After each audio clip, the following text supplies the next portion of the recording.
Hello, everybody. We are live. This is the first time I'm doing this, so please bear with me. If you're watching this in the rerun, you will not be able to join. The code will have expired, and but you can play along, listening to the questions on the right hand side. This is the first question. Which of these orchestral leaders' first name was Fulvio? Which of these orchestral leaders' first name was Fulvio? Was it Fulvio Pelli, Fulvio Rodriguez, Fulvio Bautista, or Fulvio Salamanca? It's gonna be one of these four, so make your choices. I'll start the time now, and the time is running.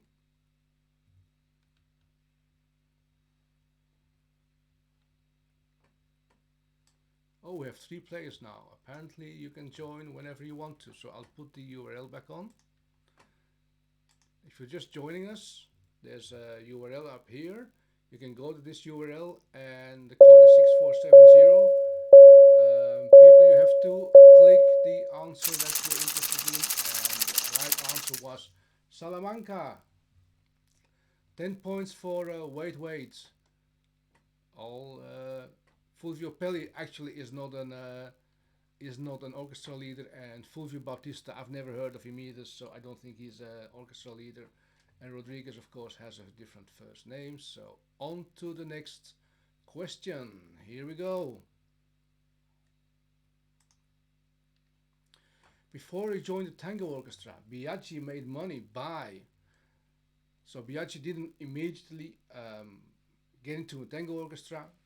He did something before he went playing piano in a tango orchestra. And what was it? Was he playing piano for children's birthday parties, playing piano for silent movies, playing piano at the weekly fair, or teaching piano at the Buenos Aires University? It's one of these four, and we're going to start the time now. Hey, we got Joronovsky joining. Glad you could make it.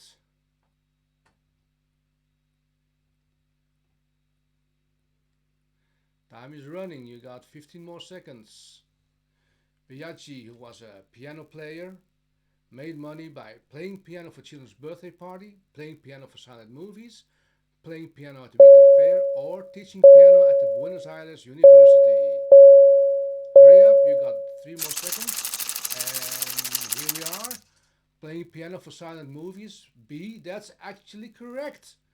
And that's very good for these two players, Joronovsky and Wait.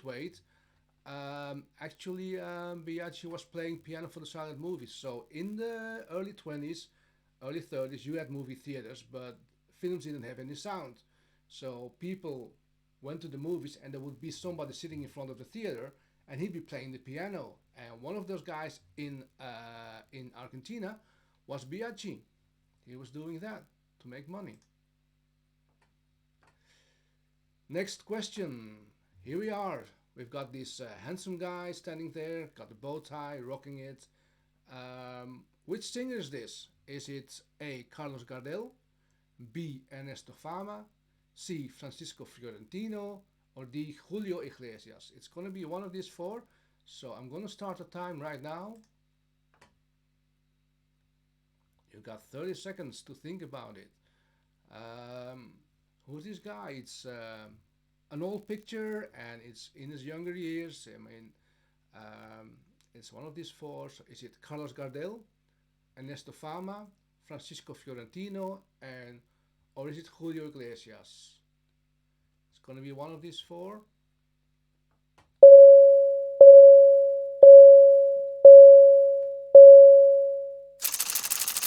And it's Ernesto Fama, and nobody had it right, so I'm a little bit disappointed. No, I'm not. No, I'm not disappointed. So yeah, let's take a look at the next question. We're going ahead full steam. So next question. One of these tango personalities was not a bandoneon player, and I'm sorry, Joronovsky. I mean, it is a tango quiz, but it's fun that you joined. So one of these tango personalities was not a bandoneon player. Was it Annibal Troilo, Astor Piazzolla, Francisco Canaro, or Pedro Laurens? Here we go. time starts now. One of these tango personalities was not a bandoneon player. Annibal Troilo, Astor Piazzolla, Francisco Canaro, or Pedro Lawrence. The time is running, so make a choice. So, yeah, everybody answered, and the answer is gonna come up really soon, and it's Francisco Canaro. Nobody got it right. Actually, Annibal Troilo is a bandoneon player. Piazzolla is a famous bandoneon player, and he actually started in the or he played bandoneon for Troilo. Lawrence was also a bandoneon player, and Francisco Canaro, who actually was, if I'm not mistaken, a violin player. Next question. So I'm sorry, this is a difficult one. I'll play the audio again.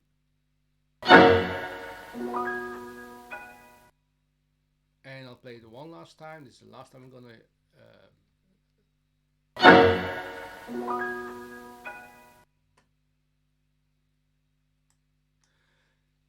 So,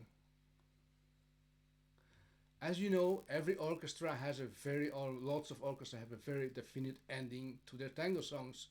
And this one is very specific to one orchestra. Which one is it? Is it A. Pugliese, B. Fresedo, C. De Caro, or D. Calo? Let's see.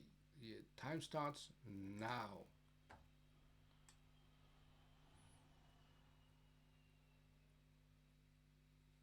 If people are just joining us, you can still join the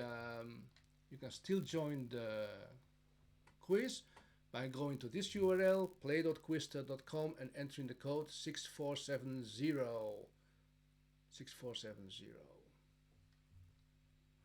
If you're wondering why Christoph isn't scoring anything, Christoph is me. But obviously I'm not playing because I'm the quiz host. So the ending was from Calo. Calo ended almost all of his tangos and all of his songs by the nice bling. So that was very Calo. Next.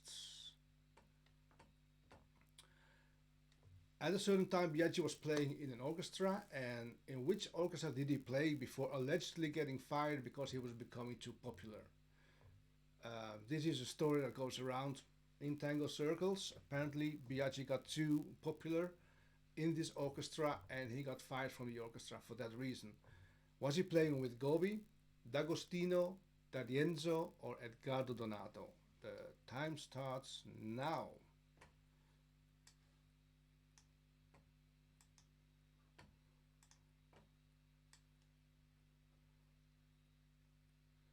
Time is running out for everybody. So, in which orchestra did Biaggi play before getting fired because he was becoming too popular? It's a common story in tango culture that he got fired.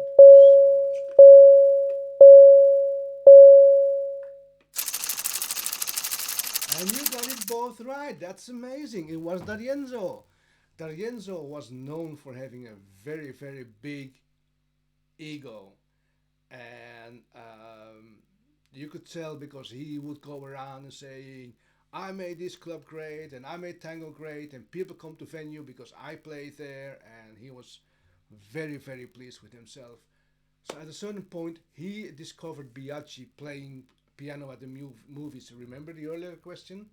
Biaggi was playing the piano for the silent movies, and D'Arienzo said, why don't you come play in my orchestra? And so Biaggi joined D'Arienzo in the orchestra, and at a certain point, they got to the point where the audience, whenever Biaggi would do a piano solo, people would get excited, they would start applauding, and they would start yelling, and at a certain point, D'Arienzo was just fed up, and he went to the guy, and he went to Biaggi and said, there can only be one star in this orchestra, and it's me, you're fired. That's the story. It's a good one. Oh, this question is hardly, it's not completely on the screen, but I think you can make this out. Which great orchestra leader failed time and time again before finally striking gold in the late 1930s? This is a very, very famous orchestral leader. He played with the likes of Firpo in the orchestra of Lawrence. He's played with Calot. He played with Paquita Bernardo, the first female bandoneon player, and he played with many more, about a dozen orchestra before he finally struck gold with his own orchestra. Which one of these four is it? Is it Carlos Di Sarli? Is it Osvaldo Pugliese, Francisco Canaro, or Anibal Troilo? Let's start the time. So this is a guy who's really famous now. We all know him for his very specific style of music. But before he got there, he would play in lots and lots of orchestra, formed a lot of orchestras, played in duos and different settings, and he would never get really famous in those until he made his own orchestra in the late 30s. And the guy that he was Osvaldo Pugliese. Osvaldo Pugliese, very well known, very typical playing style, and so yeah, there's a reason. I mean, he wrote his first tango somewhere in the 1920s, end of the 1920s, and but he didn't become famous for himself with his own orchestra until the late 1930s. Which of these is a famous tango club in the tango capital of the world, Buenos Aires? We all know, since we're playing and dancing tango, that the tango capital of the world is Buenos Aires, and one of these four is a famous tango club there. Is it San Telmo, La Catedral, La Boca, or La Viruta? Let's start the clock.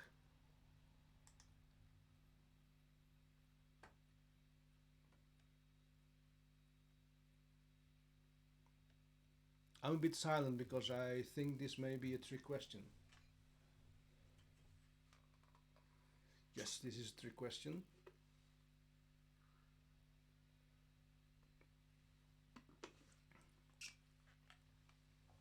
So, which of these is a famous tango club in the tango capital of the world, Buenos Aires? I was gonna go for Juranovsky actually, but sorry, for La Catedral, which was the intended answer. So Juranovsky got it right. Thank you. Actually, I have to be honest with this. I rephrased the question, and then the answer became sort of invalid because La Viruta is also a club in Buenos Aires. So sorry, guys, I messed up. Let's go to the next question.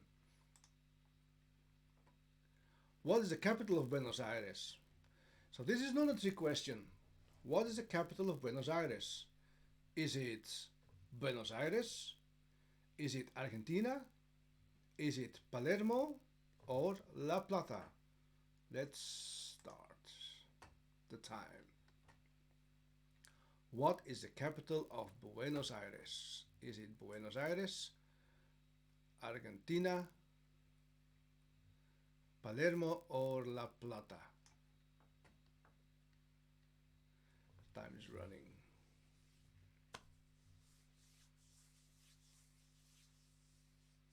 What is the capital of Buenos Aires?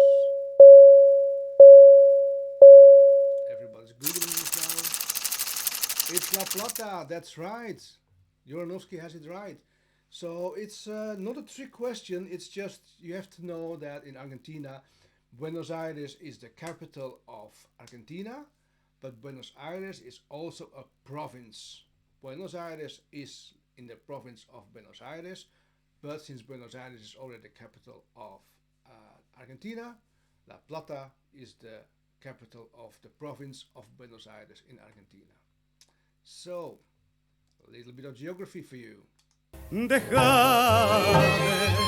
que te diga despacito, bomboncito, bomboncito, dueña de mi corazón. Una vez más mi emoción repetirá la canción, milagro de tu amor y de mi amor. I think we all know this song, but do we know who the singer is? Time starts now. Is it Ernesto Fama, Jorge Maciel, Armando Guerrero, or Roberto Rufino? It's not a trick question. It's one of these four. The singer is actually here. All four of them are famous Argentinian tango singers. Is it Ernesto Fama, Jorge Maciel, Armando Guerrero, or Roberto Rufino? Time is running out. And the answer was Armando Guerrero. Armando Guerrero, who, to my knowledge, I think only sang with Salamanca. And Salamanca was known for the very, very drawn out, long violin sections. So, yeah, that was Armando Guerrero singing Bomboncito, one of his best known songs, I think. And that puts Joranovsky in the lead. Well done, Joranovsky. Who was nicknamed El Señor del Tango? So we have four tango personalities and lots of personalities. Once you became big, you would get a nickname. It's something Argentinian people do. They will give you a nickname and it will stick. And so, which one of these is El Señor del Tango? Is it D'Arienzo, Pugliese, Di Sarli, or Troilo? Here we go, and the time starts now. You can start thinking about this, or you can start answering. Maybe you already answered. Is it D'Arienzo, Pugliese, Di Sarli, or Troilo? So if you meet Argentinian people and you hang around with them, there's a good chance that you will get a nickname. And some of them are just funny, some of them are insulting, and some of them are actually compliments like El Señor del Tango. And it was Disarli because Disarli was always like composed and he was a really nice guy. El Señor del Tango. D'Arienzo had a different name that was given to him by somebody.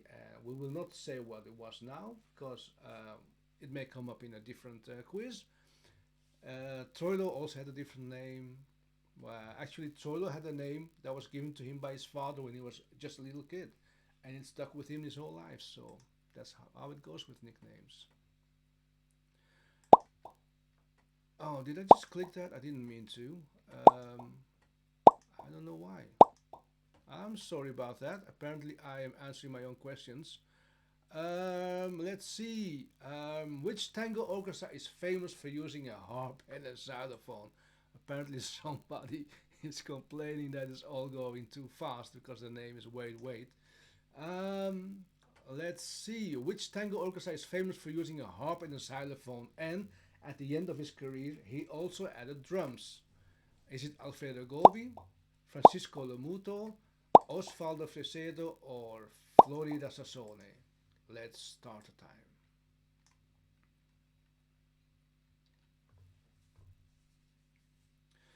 So this orchestra, as far as I know, no other orchestra used this combination of harp and xylophone, and it gave his music a very, very specific timbre, and it had a very specific sound that no other orchestra had, and it's specifically designed by this harp and this xylophone. The adding of the drums, it's not a necessary thing for me at the end, but and Juranovsky has this right. It's Osvaldo Fresedo. All the soft, lyrical, romantic sense you get from Fresedo actually comes from the harp and the xylophone. So that's not bad, right? Question 13. We only got this one and then seven more to go. Um, this one is not about music, it's more of a general knowledge question about. Let's see, someone's complained that the audio level is too low. Let's see if we can improve that a little bit. Let's close the sound. Um, Milonguero is a style of close embrace dancing, someone who dances tango socially, a singer of milongas, or it's a trick question and it's actually all of the above. Let's start the time and get you thinking on that.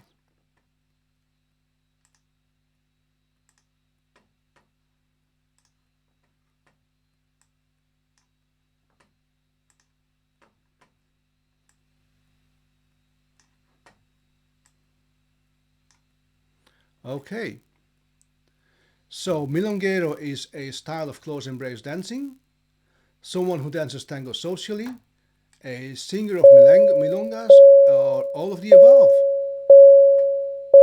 Time is up, and it's actually all of the above. I'm surprised nobody actually got that. So I'm not surprised. I mean, yeah. On to question 14. Joranovsky's in the lead, so you're going really good, Joranovsky. Which of these orchestra leaders' first name is not Francisco? So apparently, if you're in tango, there's a really popular first name, and it's Francisco. If you're going to be in tango, name your kid Francisco. So, was it Canaro, Francisco Canaro, Ponche, Francisco Ponche, Lomuto, Francisco Lomuto, or Francisco Rotundo? So, what is it?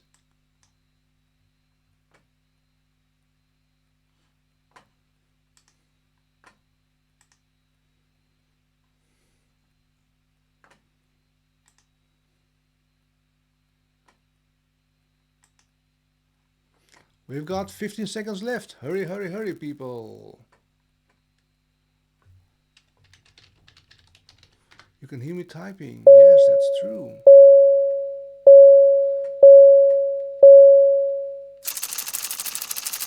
And the answer is Ponche. Joronovsky has it again. It's incredible how Joronovsky just keeps racking up the points. So, yeah. So that's a little bit of. Let's go on to the next question. 15. Which tango do we know as death tango? This is also a little bit of general knowledge about tango. So some tangos specifically we do not play during milongas because of their very specific nature and the fact that they are maybe yeah, a little bit sensitive. Um, so which tango do we know as death tango? Is it A, El Tango de la Muerte? Is it B, Plegaria, C, Poema, or D, Adios Coco? Let's start the time. And you can always Google this, but if you Google this, then in your heart you know that you haven't won. So, so Death Tango in Tango, is it El Tango de la Muerte, Plegaria, Poema, or Adios Coco? Which one of these four is the Death Tango in tango culture? 3, 2, 1, and your time is up. And the answer was Plegaria. And wait, and not I, me actually had it right. So it's a trick question because of El Tango de la Muerte is actually a tango and it literally means the tango of death. But this is not what we generally in tango culture look upon as death tango. The death tango is actually Plegaria because there's this story going that the Nazis at concentration camps, when they would send away people to the gas chambers, they would have an orchestra of inmates, of prisoners play Plegaria, which is why, out of respect, and nobody plays Plegaria at milongas anymore. Question 16, we're coming up to the end right now. A little bit more of tango culture. The most common way to invite a partner to dance at a formal tango event is A. Grab a sail, which means you grab her hand and you pull her on the dance floor. B. Chat a sail, make small talk about your pigeons or anything else, your boat or your yacht or your car or the way your wife left you, until she's ready to dance just to shut you up. C is cabeceo, mirare cabeceo, you make eye contact and you hope for the best. D is talkaseo, just stand right next to her, keep staring at her until she either runs for the bathroom or caves and dances with you. It's going to be one of these four. So if you go to milongas every once in a while, you should know this probably. Is it grab a sail, chat a sail, cabeceo o stalkaseo.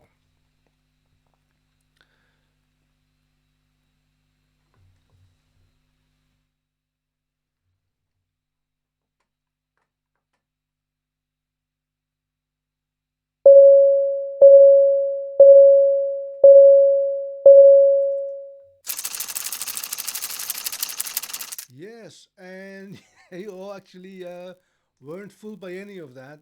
You all got it right, so congratulations. Juranovska is in the lead with 69 points. That's very weird because I thought you were all getting like 10 points for per question, but Juranovski's actually managed to get 9 somewhere. So well done, Juranovsky. I didn't know you could do that. 17. 17. What is the origin of the word milonga? What is the origin of the word milonga? It's the A, African name for the payada music form, and it means many words. B, it means my desire, milonga. C, it's a Spanish or Italian word for gathering of people with traditional dancing. Or D, it means very long and it comes from the Italian mille longa. Let's start the time. And so I'm going to adjust the audio a little bit here. And yeah, let's see. I think that should be fine.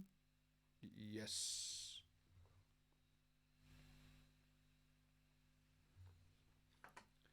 So, how are you all doing? Time is almost up here. I'm going to fine tune this a little bit more. So, I'm sorry, but this is all the first time. So, Joloski and me got it right actually. It is the name for many forms, for many words, and it originates by the payada music form, which was already in habanero form. So what will happen is the gauchos, the people, the farmers, they would gather at a campfire or anywhere in the evening, and they would actually one of them or both of them would be playing guitar, and they would just be improvising songs. And basically, they improvised about anything. It's like a freeform rap, but in Argentina. And they would just talk. And Spanish is a language which goes like, if you're not used to it, it goes pretty fast.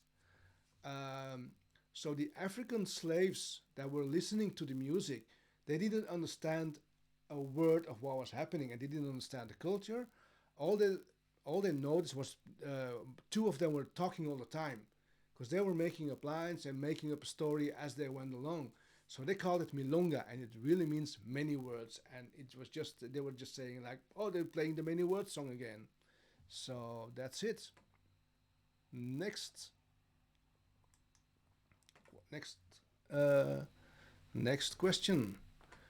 You see four pictures here, and they're all orchestra leaders. One of these is named El Rey del Compás. El Rey del Compás. Let's see. Let's start. Let's see how good you know your not just your orchestra leaders, but also what they looked like.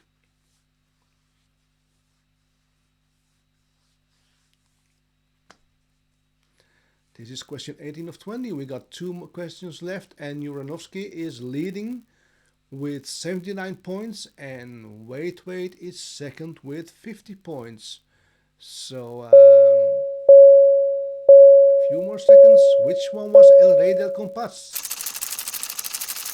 Uranovsky got it right again. You're amazing, Uranovsky. So, El Rey del Compás is actually Juan D'Arienzo, and the name was given to him by a colleague. I forgot the name of the colleague. But it's D'Arienzo, and it was named El Rey del Compás for his very, very, very, very staccato rhythm all the time. So he was really El Rey del Compás. If you dance out of rhythm, or if you dance offbeat with D'Arienzo, then you're either really, really good or something's wrong with you. So, next question, 19. It is the almost last question because it's the one to last question. So, which of these tango performers was also a successful gynecologist? So, maybe you think these two would be not Maybe Joranovsky just said that. Oh, the guy was also looking more as an LNA, as a king. So yeah, I guess that's D'Arienzo, who had like the big ego. So that's right. He looks like a king. It's true. Which of these tango performers, though, back to the question, which of these tango performers was also a successful gynecologist? Was it Riccardo Tanturi, Alberto Castillo, Rodolfo Biaggi, or Carlos Gardel? Let's start the time. Joranovska is leading by a blistering 89 points. He's got like almost 40 points lead on the second person, who is wait, who is actually Maria. Time is running out. One of these tango performers was a successful gynecologist. Is it Riccardo Tanturi, Alberto Castillo, Rodolfo Biaggi, or Carlos Gardel? And time will tell right now, and it was Alberto Castillo. Well done, wait. This is a very funny story because actually Alberto Castillo was a tango singer and he was pretty famous. And we all know him from the incredibly quick Violetas tango song. And so so he got his license as a gynecologist. So he was running it from the a room in his father's house, actually, if I'm not mistaken. And it was a very successful business because apparently Alberto Castillo was also a man that was very attractive to the female gender. So his waiting room, his consultancy would actually be filled with women every day that were coming, not actually for an examination, but just to see him up close. So yeah, Alberto Castillo, he stopped his business at a certain point to fully concentrate on singing. But yeah, very successful guy at the time. So this is the last question in the quiz. Let's see. It's a question about modern tango, so not about traditional tango or all the old days. This one is about now or a few years ago, quite a few years ago. Which famous tango couple danced in the music video Montan of the punk tango band El Cachivache? El Cachivache is a really special tango band in the sense that they're probably the only tango band that you would go to see, and it would make sense to actually wear hearing protection. So they had a music video Montan, and they invited a can I say very famous couple to come and dance in the video clip. So which of these couples was it? Was it Pablo Rodriguez y Noelia Hurtado? Was it Pablo Rodriguez with a Z at the end, or a Z depending on where you live, y Noelia Hurtado? Or was it Javier Rodriguez y Noelia Hurtado? Or was it Carlitos Espinosa y Noelia Hurtado? That's about the best Spanish you're going to get from me, and it's probably miles off. So let's start the clock. So know what you're thinking. You're probably thinking, oh, we need him to name all these couples again. Okay, I'll try to. A. Pablo Rodriguez y Noelia Hurtado. B. Pablo Rodriguez y Noelia Hurtado, but written in a different way, and another guy. C. Javier Rodriguez y Noelia Hurtado. Or D. Carlitos Espinosa y Noelia Hurtado. And the answer's coming up. And the correct answer was Carlitos Espinosa y Noelia Hurtado. And they're probably one of the most famous tango couples in modern times. They're not together anymore, which was like big breaking news when that happened last year, I think, earlier this year. What year is it? 2020. We'll never forget 2020, will we? Okay, let's see who the winner is. And the winner is... Yes. Joranovsky. Congratulations, Joranovsky. You're the winner of our tango quiz. So that's amazing. As I said, you now have eternal bragging rights of winning a tango quiz without being a tango dancer. So yeah, congratulations to you, Joran, and thanks for joining us and we'll hope to see you again, maybe sometime later. So if you're watching this at a later time, tune into Facebook, subscribe to know if anything is going to happen again. I also play virtual milongas here on the channel, and we post fun tango stuff. Join me on Facebook. It's I have no idea. I think it's Christoph.Sabelotodo. If you type in my name, Christoph Else, you can find it too. Oh wait, um, it's down here actually. So let me drag that to somewhere that you can all see what it is. It's facebook.com/Christoph.Sabelotodo. So I prepared this earlier and I forgot about it. So please join me there and subscribe to the channel. Thank you for watching, everybody, and see you again at a later time. Let me see how I end this stream. Bye. Bye. Adios.